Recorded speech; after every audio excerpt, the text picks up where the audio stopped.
Think back to your absolute clearest, most cherished childhood memory. Try to see the colors, hear the voices, and feel the exact temperature of the air in that moment.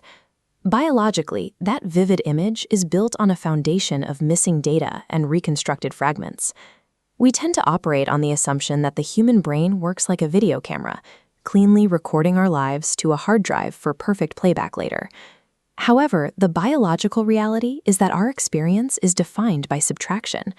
Your brain is actively deleting the vast majority of what you perceive in real time before it even has a chance to be registered. If memory isn't a recording, then the life we recall is actually a curated illusion, a streamlined narrative designed to keep us functioning. Every single second, your senses are bombarded with millions of bits of data. Light, sound, and touch create a chaotic storm of information hitting your body all at once. To manage this, the brain uses a strict biological gatekeeper, the thalamus. As raw data hits this central node, the thalamus deletes over 90% of it.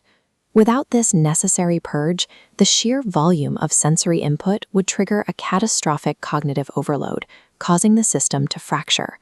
Because of this bottleneck, we never experience the full physical world, only the heavily redacted summary our biology permits. Even the tiny fraction of data that survives the thalamus isn't safe for long. While you're in deep sleep, an automated biological cleanup crew begins a process called synaptic pruning. Your brain ruthlessly cuts and dissolves the neural threads it deems unimportant, leaving only a few high-priority connections intact. This nightly purge allows the body to conserve massive amounts of biological energy by only maintaining the memories that serve a purpose. By the time you wake up, your day has been rewritten into a simplified narrative, leaving you with a brain physically different from the one you went to sleep with. When you try to recall that day, you aren't retrieving a saved, static file. To remember, the brain rebuilds memories from scratch using only surviving fragments, leaving massive empty gaps.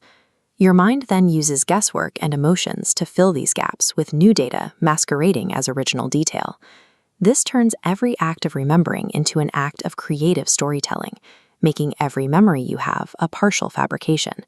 Your past is essentially a highly compressed, energy-efficient highlight reel. Because we all share these flawed reconstruction shortcuts, our fabricated memories are surprisingly easy to manipulate from the outside. This is where we see the Mandela effect. A simple social suggestion can provide the filler data our brains need, causing one person's flawed reconstruction to overwrite another's. When this biological glitch scales up across a population, millions of strangers can end up sharing the exact same memory of an event that never happened.